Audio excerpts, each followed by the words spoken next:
নেতৃত্ব দিবে আমাদের আন্দোলনের নেতৃত্ব নাহিদ, আসিফ, বাকের সহ অন্য যারা আছে তাদের নেতৃত্বই জাতি নেতৃত্ব মেনে নিবে, জাতি নেতৃত্ব মেনে নিবে।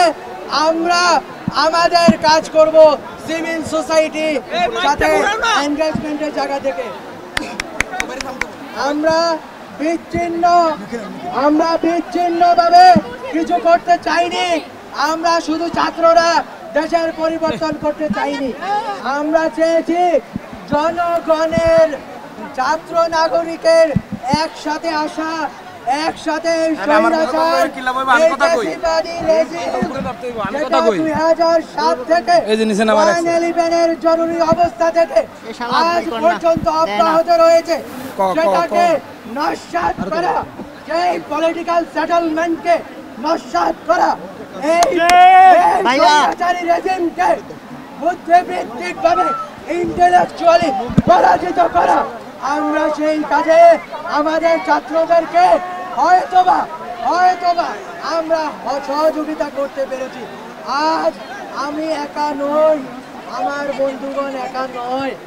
আজ আমাদের সাথে সারা বাংলাদেশের শুভবুদ্ধি সম্পন্ন যতজন শিক্ষক, সমাজকর্মী, সংস্কৃতিকর্মী, ডান বামের বিভাজন ছেড়ে, শাপলা শাহবাগের বিভাজন ছেড়ে এক অনন্য মুহূর্ত বাংলাদেশের জন্য। আজ এই ছাত্র নাগরিকের গণঅভ্যুত্থানের এই প্রেক্ষাপটে দাঁড়িয়ে আমার বন্ধু আমার পরিচয় পাশ করে দিয়েছে। ভুল করছে কি সঠিক করেছে আমি জানি না, তারা কি করবে আমাকে আমি জানি না, কিন্তু আমি আমার কাজ করে গেছি। আমি যতদিন বেঁচে থাকবো ততদিনই এই দেশের নতুন যে পলিটিক্যাল সেটেলমেন্ট হবেই হবে, সেই পলিটিক্যাল সেটেলমেন্ট যার জীবনে কখনো এই দেশে কোনো চেতনার নামেই বেশিবাদ কায়েম করতে দিবে না। আমরা আজকে যে স্রোত বড় হয়ে গিয়েছে, এই যে আমার সামনে আছেন আমার বড় ভাই, ডিপার্টমেন্টের বড় ভাই, আমি জানতাম না ওনার শরীরে এত দ্রোহ, ওনার মনে এত সাহস। উনি এসেছেন, আমার টিচাররা এসেছেন, সংস্কৃতি কর্মীরা এসেছেন, সবাই এসেছেন। আমি এখন অনুরোধ করব কথা না বাড়িয়ে, আমরা আমাদের কর্তব্য পালন করেছি।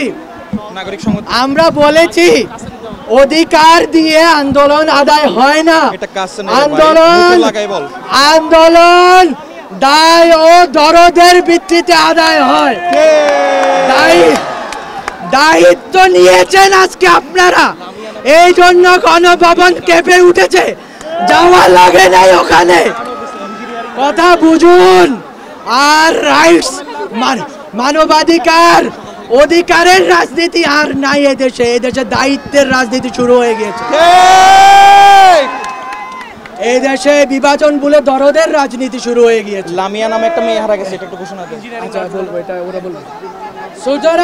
সুতরাং আমি অনুরোধ করব আমাদের যে সিভিল সোসাইটি অংশটা এসেছে তাদেরকে সাধুবাদ জানাবেন। তারা এই দেশের মাথা, ছাত্ররা এই দেশের হৃদয় এবং এই মাথা, হৃদয়, মস্তিষ্ক